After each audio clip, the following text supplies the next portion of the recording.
দেখালাইছি কইয়া দিমু, দেখালাইছি কইয়া দিমু, তুমি পরের গাছ ঢিল মেরেছ, তুমি চুরি করেছ, তুমি চুরি করেছ, তুমি ধরা পড়েছ।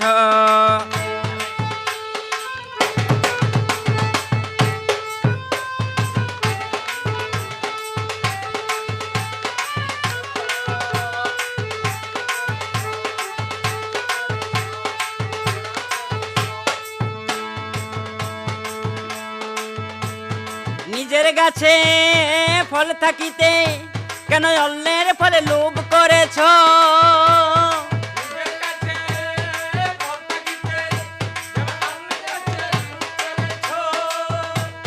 নিজের গাছে ফল থাকিতে কেন অন্যের ফলে লোভ করেছ?